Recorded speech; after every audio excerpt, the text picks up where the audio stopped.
Good evening. Hope everybody is doing well.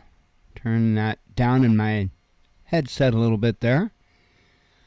Man, I am telling you. Oops. Knocking stuff all over. I noticed my caps lock key on, like, that doesn't make a difference, but OCD, yo. Anyway.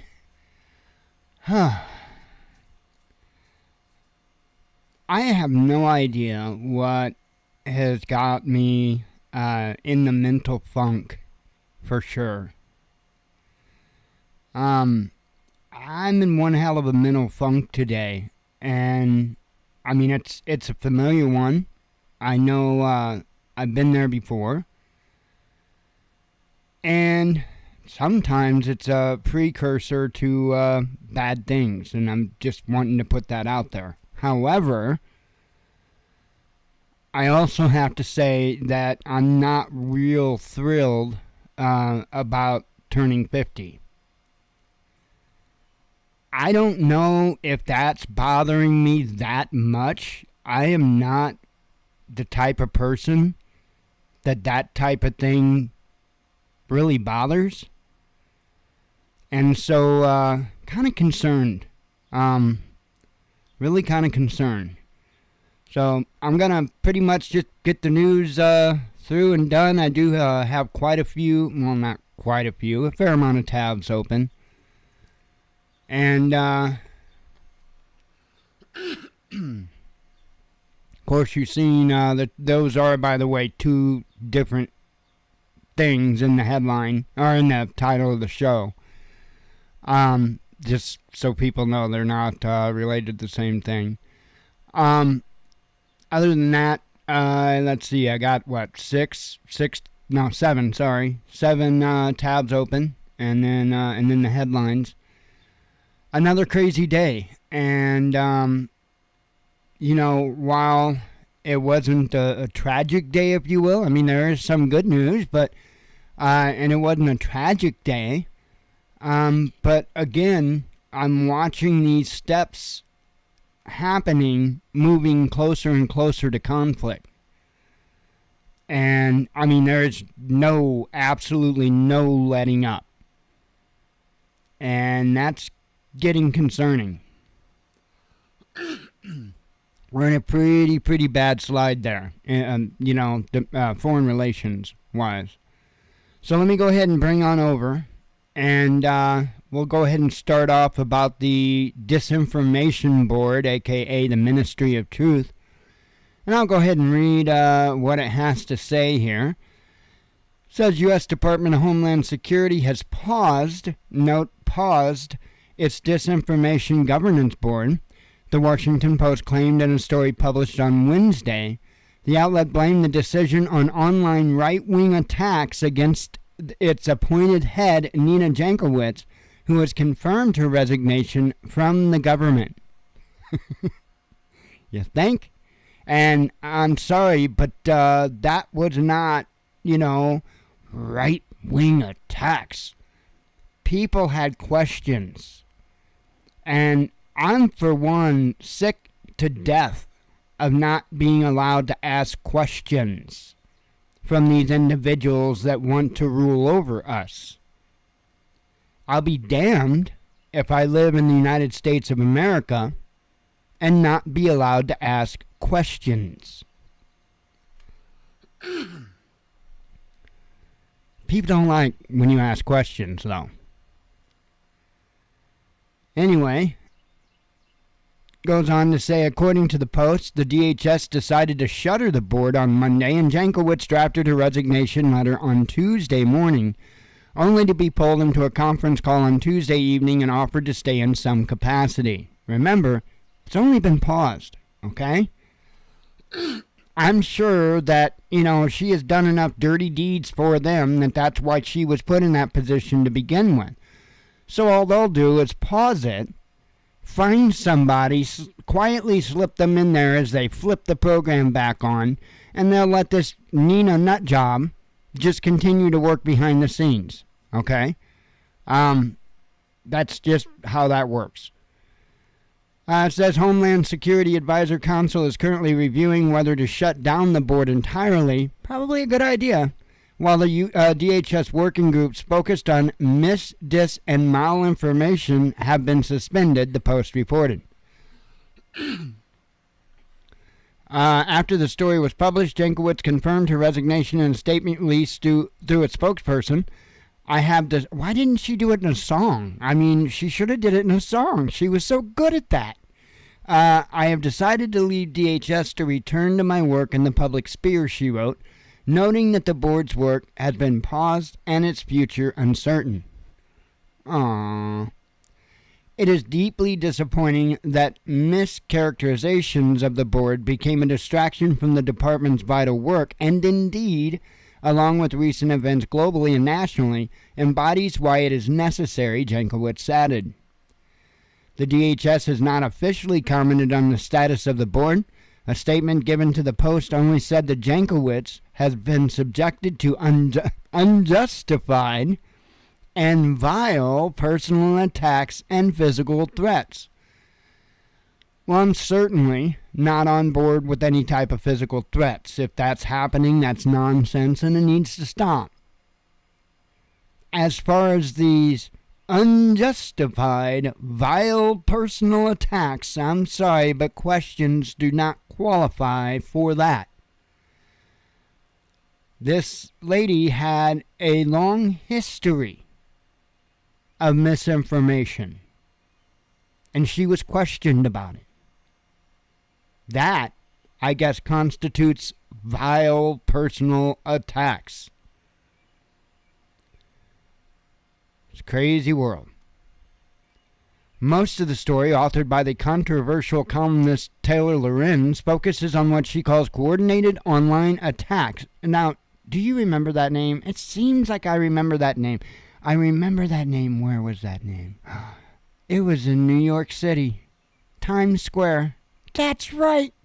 She's the one that doxed the libs of TikTok. Thank you, Tim Pool, for helping me remember that.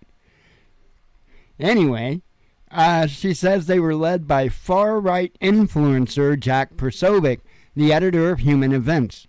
I'm pretty sure that there was just a lot of people in general asking questions. Jankowicz announced the board's creation and her role in it on April 27. It did not take long for critics to bring up her own online history, from Democrat activism and involvement in Russiagate to efforts to censor the true New York Post story about Hunter Biden's laptop as a fake Russian influence op. Yeah, and that's the person. And, you know, it's vile personal attacks to question that. You know, I do sense that they feel that they're losing. Right? That's exactly what happened here. They sense it. Man, I have a feeling that it's going to get ugly in this country. I really have a feeling it's going to get ugly. It's insane. Anyway, so you get to deal with that. It's nixed for now, but it'll get started back up in the dark of the night. You'll probably never hear about it until they want you to know. Plan B, ready in case of nuclear tests during Biden's visit to Asia. This seems to be a bit of a concern for them, and I didn't have a long time to think about it, but I did read the article earlier, and I wargamed it a little bit in my head, and I don't know. There's a lot that just seems fishy with all of this. But anyway, let's explain it. Sorry. Seoul and Washington have a plan B in case the DPRK chooses to conduct a nuclear test during the U.S. President Joe Biden's 3-day visit to South Korea. The first deputy chief of the South Korean Presidential National Security Office, Kim Tae-hyo said at a press briefing on Wednesday. That sentence was like 3 miles long, man. Speaking about the agenda of Biden's visit, which is due to start on Friday, Kim noted that his country believed the likelihood of North Korea carrying out a nuclear test over the next few days was relatively low. I want to know who's writing these sentences. However, as North Korea's preparations for an intercontinental ballistic missile launch were believed to be imminent, both South Korea and the United States should be prepared for this type of provocation, whether it's big or small, Kim argued. Therefore, a Plan B has been set up so the leaders of South Korea and the United States would immediately enter the command and control system of the combined defense posture, he said. Earlier this month, the White House did not rule out the possibility of Pyongyang conducting a nuclear test, the first one since September 2017, to coincide with President Biden's Asia trip. As Reuters reported, citing an unnamed U.S. official, North Korea could carry out an ICBM test as soon as Thursday or Friday. You know who wrote this? Somebody that didn't try to say it out loud. I don't know if maybe it's me. Maybe I'm just a tard, but I swear these sentences are like double length. During his visit to South Korea, Biden is scheduled to conduct one-on-one talks with South Korea's newly elected president, Yoon Suk Yeol, and to attend meetings on economic and national security. He is also expected to visit Samsung Electronics semiconductor plant in, Pyeongtaek, 70 kilometers or 43 miles south of Seoul.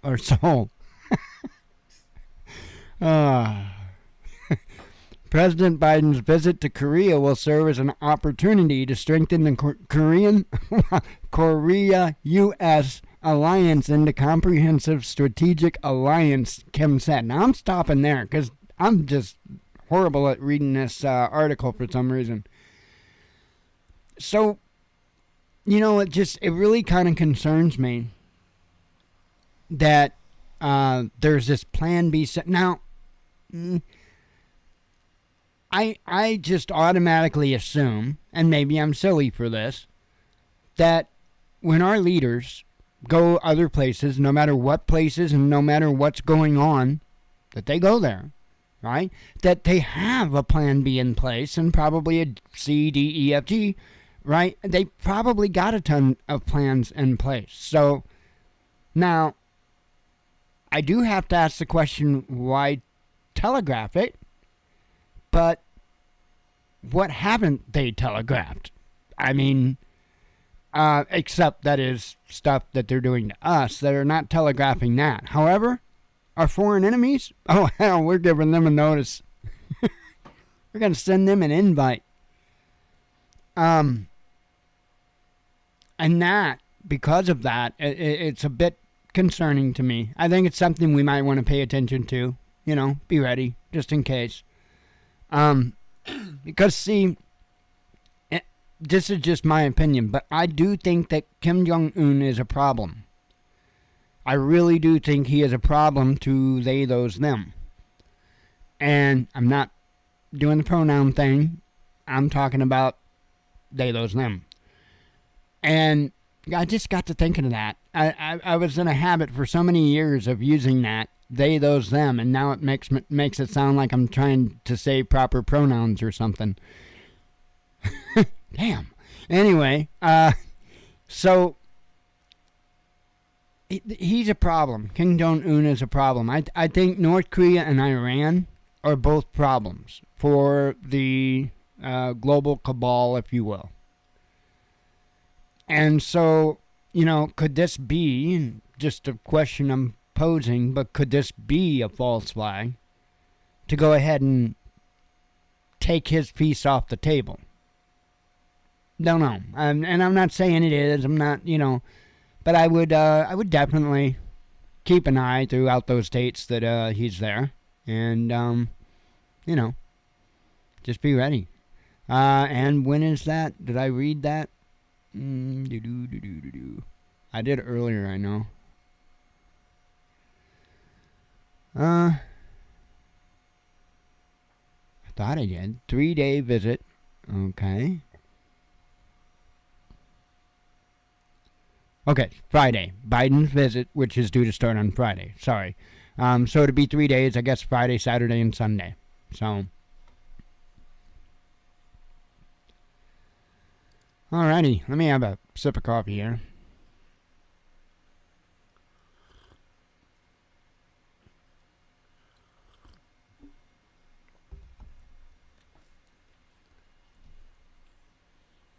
And then, pardon me, on top of that, there's a little bit of talk going around that Israel could possibly be getting ready to strike Iran. So that just clicked in my head, and I thought, because wouldn't that be incredible if the two holdouts that I'm aware of, that the two holdouts from this global cabal, that they get invaded or attacked or whatever at the same time, Iran and North Korea.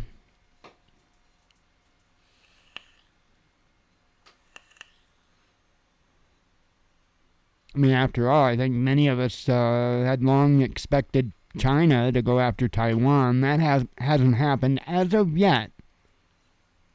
I really thought, to be real honest, that would have happened by now.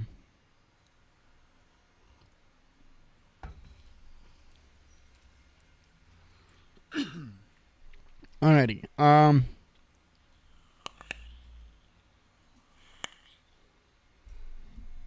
Alright, U.S. issues dire warning for global economy. U.S. Treasury Secretary Janet Yellen said on Wednesday that higher food and energy prices were having stagflationary effects, namely depressing output and spending, raising inflation all around the world. She told reporters ahead of a meeting of G7 finance ministers in Bonn, Germany, that she doesn't see the U.S. going into recession. Wait a minute. How? Okay. We have inflation, obviously. The Fed is tightening monetary policy to address it, she said, adding, we are in a global environment where there are significant risks and pressures, but I really don't expect the United States to fall into recession. See, I'm sorry, but I would argue that we're already in a recession. And in my opinion, if there's an argument to be made, it would be whether or not we're going to go into a depression. And to be honest, I think that's a pretty good guarantee. But anyway, according to Yellen, Europe is more vulnerable and, of course, more exposed on the energy front than the United States is. Yeah, kind of. There's just one problem. Our administration is stopping us from being able to produce it. Anyway, she also stressed the global economy faces risk of potential slowdown. I mean, like I say, we're already in a recession. I think many would probably agree with me on that. And, you know, this whole thing with vulnerability because of the energy front, we're not a whole lot better off than what they are. You know, and the reason why is because we're not producing it. And we've got, you know, and I'm not a big fan of pipelines, and I'll admit that. But we've got pipelines that were shut down. We got, you know, I think there's refineries that have been shut down, shuttered. It's just a nightmare. We're not drilling. Biden didn't renew the lease or whatever the hell it was up, I think up there by Alaska.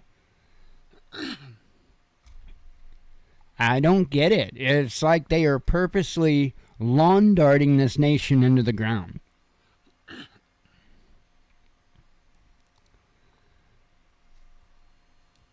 I thought this was interesting, and not that I really trust any politician, but I appreciate this man for standing up and speaking out. Headline is, I'm wondering when we voted to go to war, says a U.S. congressman. Congressman Chip Roy, a Republican from Texas, has condemned House Majority Leader Steny Hoyer for stating that the U.S. is at war, presumably with Russia, Roy hammered Democrats and Republicans alike for deepening America's involvement in the Ukraine conflict in order to feel good about ourselves. In a video clip posted by Roy's press office on Wednesday, the Texas Republican took aim at Hoyer for declaring on Friday that the U.S. is at war. And the critics of the Democratic Party should focus on the enemy instead of rising energy costs at home. When I hear the majority leader of another party say a time of war, I'm wondering when we voted to go to war, Roy said. If we're going to have a proxy war and we're going to give $40 billion to Ukraine because we want to look all fancy with our blue and yellow ribbons and feel good about ourselves, maybe we should actually have a debate in this chamber, he continued. Right on. In fact, do you know what? I kind of want to hear him say it. I represent Americans, and Americans want to stand alongside Zelensky and push back on Putin.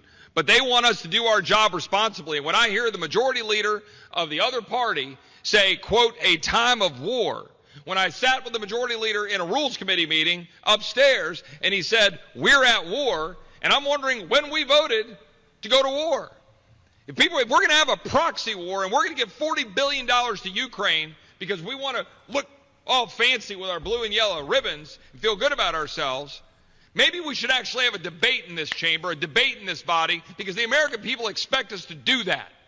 When the border of this country is wide open and cartels have control of it and fentanyl is pouring in and we have $30.5 trillion of debt and gas prices are spiking and $1,100 to fill a tank of diesel, and we go, oh, blank check, $40 billion. And by the way, I'm looking at my colleagues on this side of the aisle on that same point. Well, I like that guy. Problem is, there's a hell of a lot of lip service that goes on, and you never know which one's the ones doing it. But I like what he had to say. It goes on to say Roy was one of the 57 House Republicans who voted against the passage of the $40 billion military and economic aid bill for Ukraine earlier this month. However, the bill had strong bipartisan support, of course, and passed with 368 votes to 57. It is now expected to pass the Senate later this week.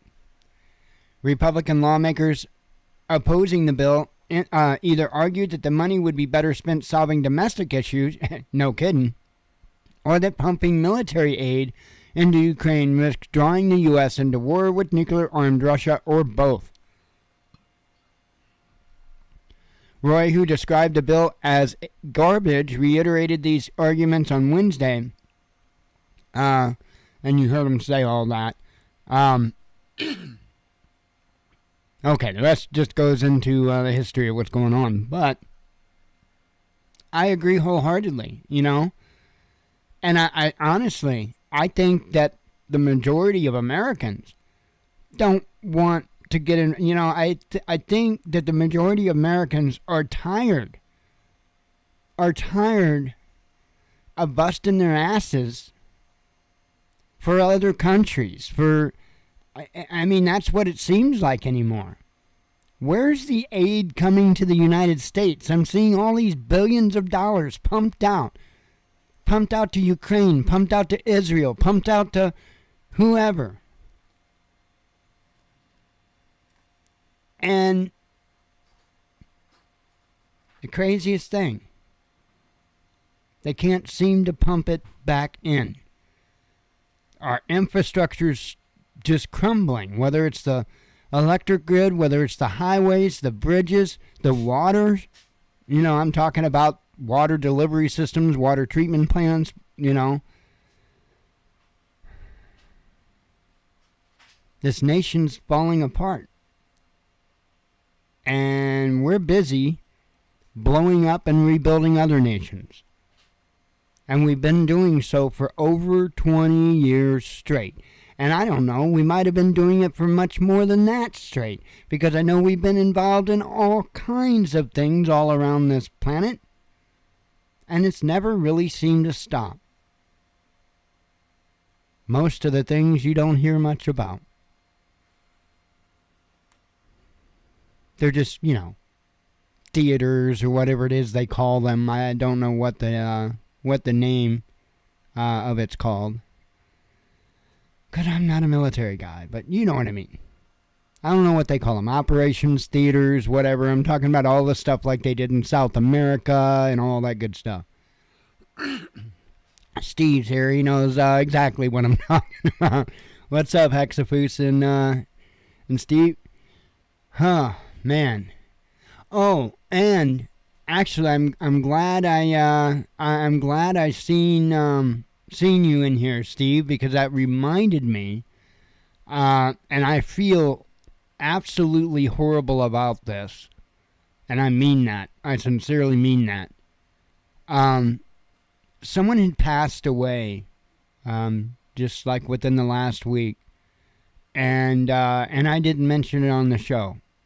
Randy Weaver of Ruby Ridge has passed away, and that most certainly needs mention. So I wanted to make sure that I gave that mention, gave it the due credit that it deserves. So hope he rests in peace. Pray for the family, and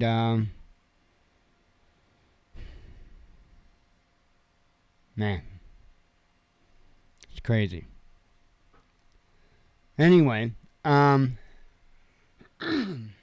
I was talking, where's the head chatter? Jen's, I think, on her way back in.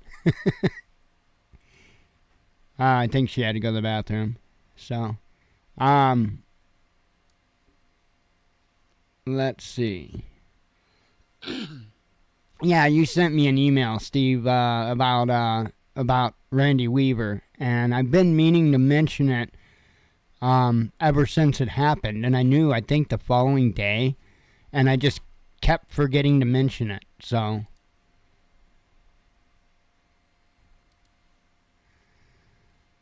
Let's see. Okay, inflation in Austria highest since 1981. I'm not really going to read into this one, don't need to, but this is somewhere other than I've been talking about lately, so I just wanted to highlight that. So this is Austria, and they're being slammed with the inflation as well.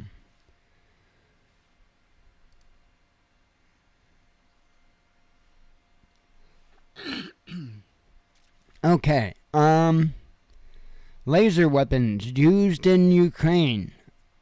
Kind of really didn't know where to fit in these last two tabs, so. Well, this one kind of in the right spot, but this is very interesting. I'm going to go ahead and read a little bit. It says, Russia's developed its own anti-drone laser capability and is already using it in Ukraine, Deputy Prime Minister Yuri Borisov claimed in an interview on Wednesday. Let's see. It has a range of 5 kilometers and was nicknamed Zadira, or troublemaker, in Russian, he said. It doesn't disclose any other details about the new device, or he didn't disclose. The revelation came as Borisov was discussing the advanced weapons being developed in Russia. He compared the new tool to Peresvet, a laser system first unveiled by President Vladimir Putin in 2018, the exact purpose of which was not explained at the time. The official confirmed that my ear's itching. Peresvet, I don't know how close or not I'm getting that, was designed to disable optic sensors, including on spy satellites orbiting the Earth as high as 1,500 kilometers. While Peresvet blinds, the new generation of laser weapons causes physical damage to the target, burning it through, he said. When asked about the timeline for the Russian military to receive such systems, Borisov said they're already being supplied. When asked further whether the anti-drone laser was deployed in Russia's military campaign in Ukraine, the minister acknowledged that the first samples were used there. According to military experts, lasers have several drawbacks as weapons, including massive power requirements and the deterioration of the beam caused by dust and water vapor in the air, among others. So, and yeah, they certainly do have their limitations. However, don't let them fool you. They are much more advanced now than obviously they ever have been, but now as far as the power, that's not nearly as much of an issue with the new designs. And as far as the beam being deteriorated too much to be effective, it's got to be pretty bad, because those are really, really powerful lasers. So let's see. However, they have a major advantage in terms of cost per shot compared to traditional anti-aircraft missiles.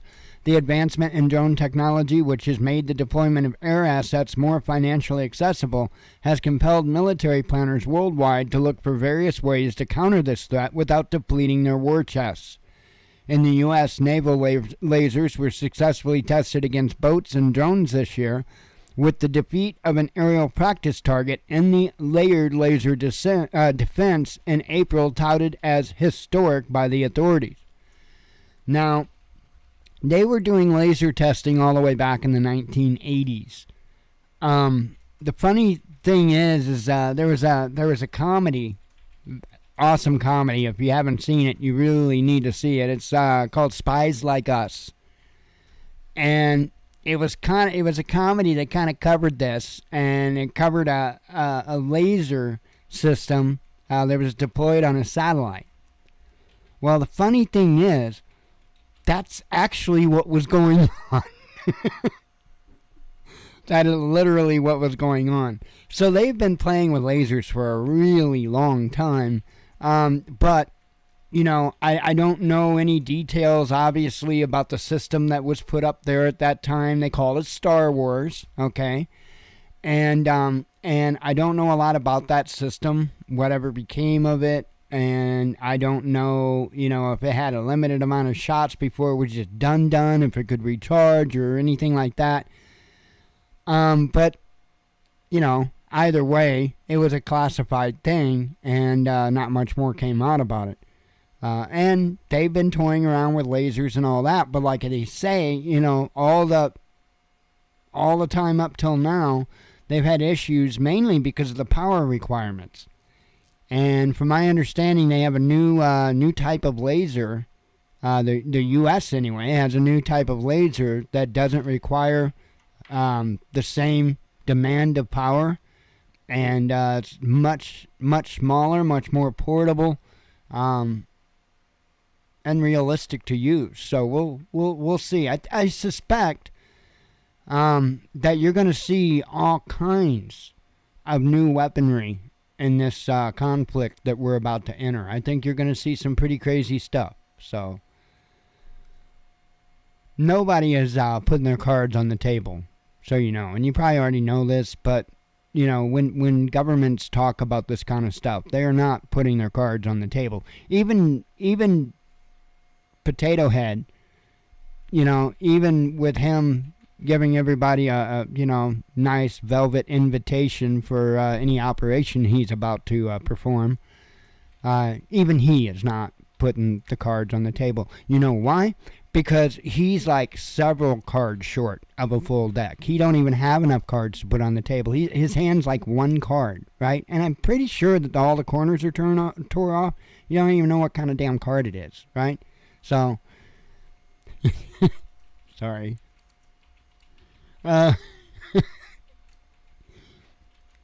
Officers find enough fentanyl to kill 4 million people in a drug bust, officials say. And that's, this headline in and of itself is unfortunately kind of a common headline. But it just got me to thinking. Are there, is there that much demand for fentanyl? I mean, because, again, let me repeat what I said. This is a common headline. There's not much anything special about this headline when it comes to this particular subject. This happens all the time. My God.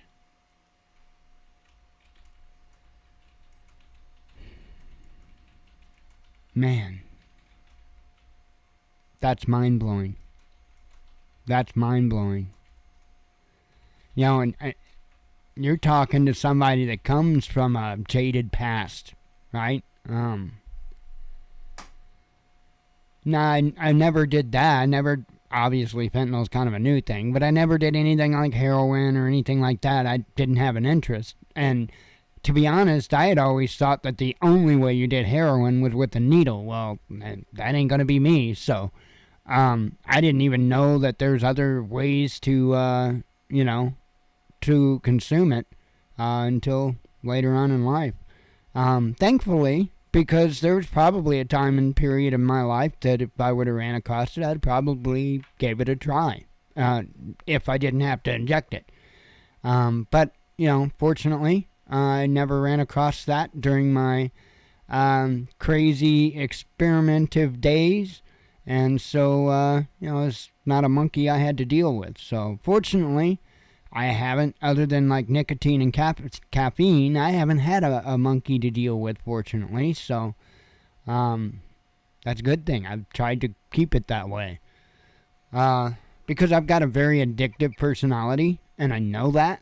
And so that's why I even stay away from alcohol. Because I know how addictive my personality is. And, there's a moment while you're drinking that you kind of enjoy being drunk. And I don't need that. I don't need that. That's a good way to destroy my life. I don't need that. So I just stay away from it. But anyway, it's important to know those things about yourself and be able to admit it. And, because that's the trick. That's why I never had to battle addictions other than, like I say, caffeine and nicotine. Because I knew. I knew that that's just my personality, man. I'll stick to smoking the green stuff and, I'm good with that. Always have been. Anyway, I didn't want to read this article. I just wanted to kind of comment on it because, man, that's a lot. Just this one bust here is a lot. And it's crazy. Really crazy. Okay.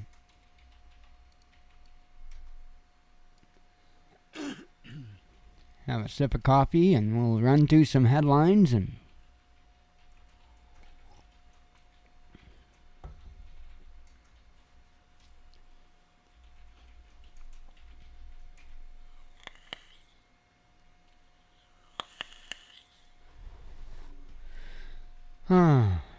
man.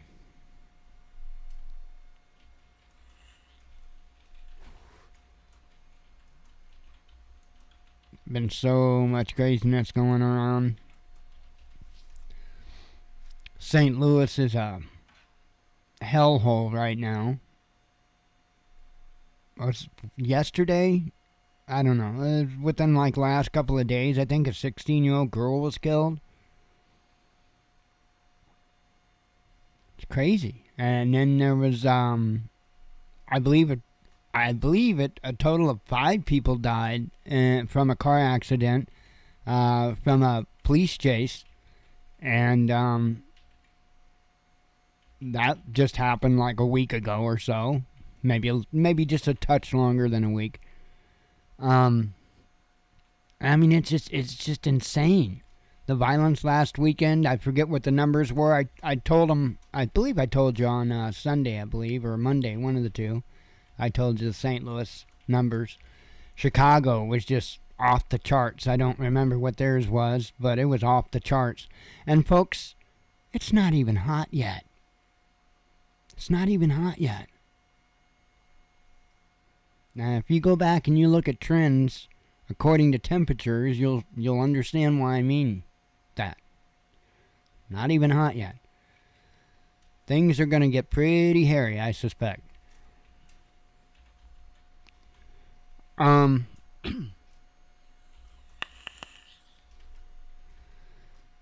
right. All of these are from that I started tweeting out this morning. I was actually a little behind on it because what happens, right? And I've talked about this before. I've got this RT extension that I use with Google Chrome, and when I turn on the computer, open up Google Chrome in the morning, It'll be there in the beginning. The RT app is there in the beginning, extension, whatever. And then, I don't know how long, few minutes or whatever, it poof, it disappears. And I have to go into my extensions and re-enable it. And so what happens is I don't have that visual cue, that visual reminder, because it's disabled. And I'm pretty sure that's the intent of Google. But anyway, probably around, 10:30 or something like that I was like, oh crap, I haven't put out headlines yet. Anyway, there was like 28 when I popped it back open. The number of headlines in the recent times hasn't been quite so many, but they're much more detrimental, I guess. Anyway, U.S. to retain maximum pressure on Venezuela, says sources. Elon Musk says he'll switch political parties. Sweden and Finland hand in applications to NATO, which we all knew that was going to happen. Baltic states demand massive NATO buildup, says media. Pardon me, and I'm sure they are. I'm sure they're begging for it right now. And, here's the thing. I don't get it. If NATO would stop, those Baltic states and Poland and all that, they would have, in my opinion, I could be completely wrong. But if NATO would stop, I really do think that the Baltic states and Poland and all that wouldn't have a thing to worry about. But they keep adding more pressure and backing them in that corner more and more and more. And I guarantee you Putin's going to come out fighting. I guarantee it. I haven't studied the man, but I paid attention to him long enough to know that, you gotta understand, that man was KGB. That's probably the most important thing to know about him. Baltic states demand massive NATO... Oh, I said that, sorry. Almost half of Biden's subscribers on Twitter are bots, analysts claim. And I don't think anybody's surprised by that. And that, I'm sure, goes across the board for many of them on both sides of the aisle. And, it is what it is. We live in a fake world, folks. UK consumer prices reach 40-year highs. Russia reveals number of Azovstal captives. And I know I say that wrong. I don't intend to. I just don't know Russian. Or Ukrainian or whatever it is. I don't want to offend somebody. I don't know languages. I barely know English.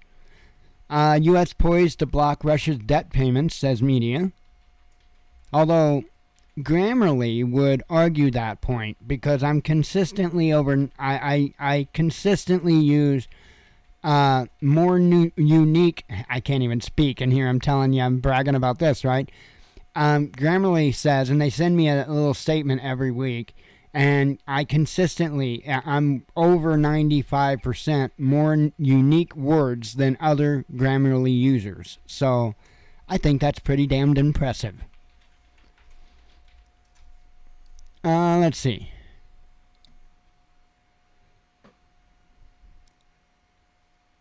U.S. poised to block Russia's debt payments, says media. Greece wants new firepower from the U.S. Italy forced into economic warfare against Russia, journalist claims. Italian energy major agrees to pay for gas in rubles. NATO member blocks accession talks for Sweden and Finland, says media. Let's see.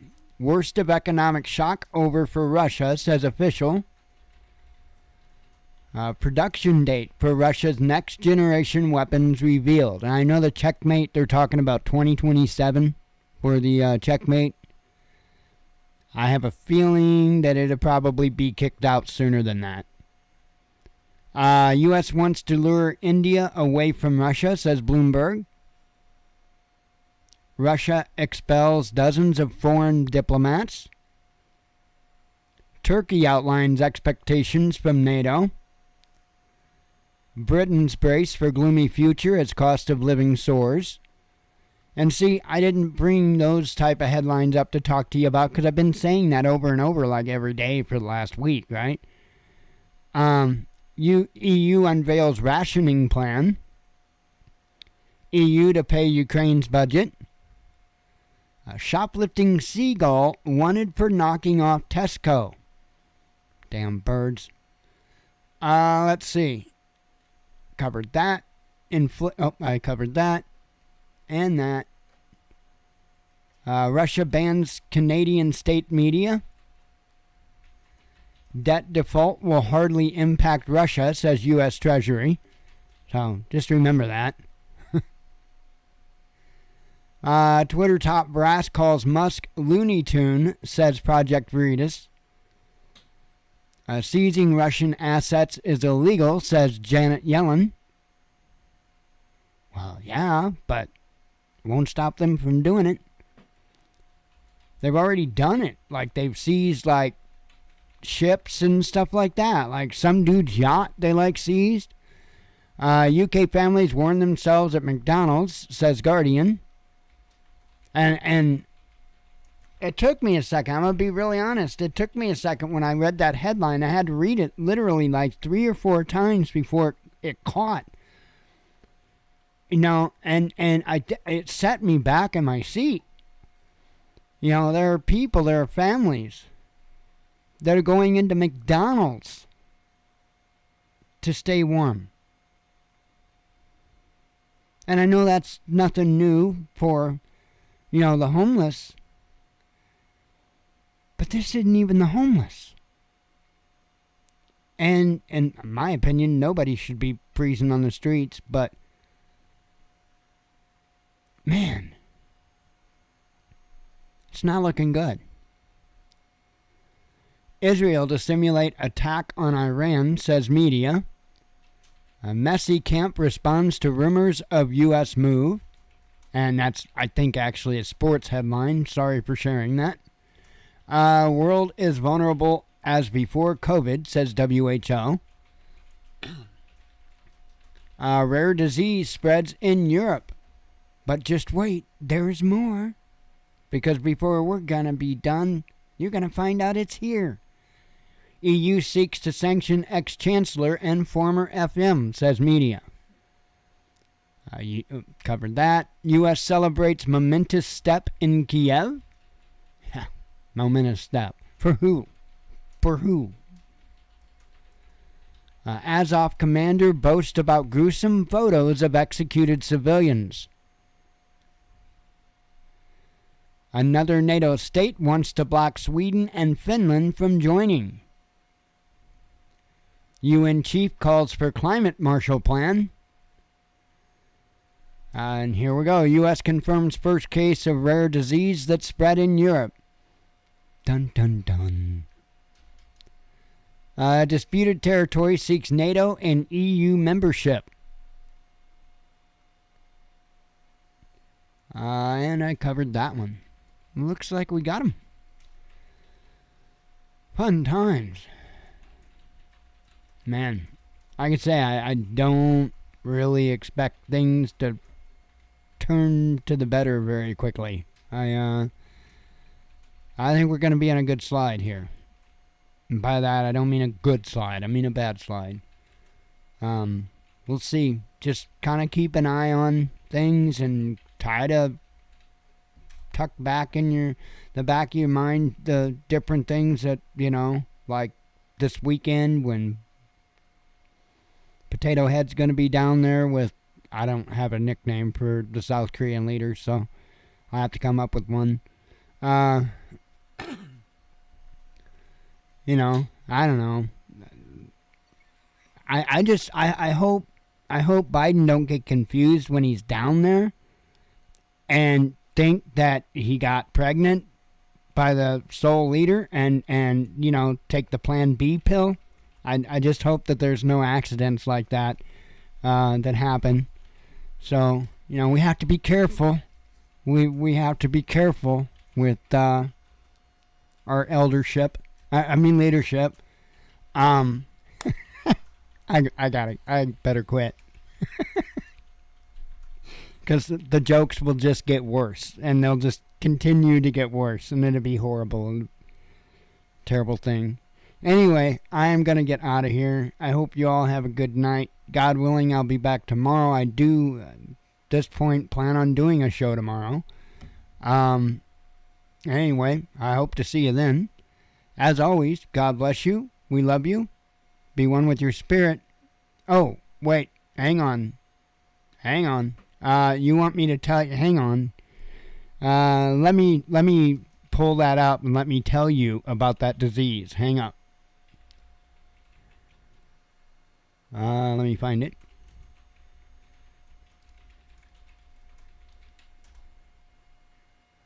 Okay. I hope you're still here, by the way. U.S. confirms first case of rare disease that spread in Europe. Massachusetts man had been diagnosed with monkeypox after traveling to Canada. The Centers for Disease Control and Massachusetts Department of Public Health have confirmed on Wednesday. While the agencies are working with the man's healthcare providers and local health boards to identify anyone who had contact with him, they insist his case poses no risk to the public and he is reportedly hospitalized in good condition. The case is the first to surface in the U.S. this year and comes on the heels of an alert by Spanish authorities of a potential outbreak of the virus among 23 people in Madrid. While typically spread by respiratory transmission, a spokesperson for Madrid's regional health department suggested the local outbreak was driven by fluid contact, noting that 8 of the suspected cases were found in gay men. Is this why you wanted me to read this? Anyway, let me continue. Some 20 suspected cases of monkeypox also surfaced among Portuguese young men in and around Lisbon this week. And a number of similar cases have been confirmed in the UK. Of the 7 UK cases confirmed as of Monday, 4 of the most recent were in gay or bisexual men, and the first involved a person who had recently been to Nigeria where the infection was likely contracted. Hold up. I just want to remind everybody here in the audience about what the Bible has to say. I'm just saying.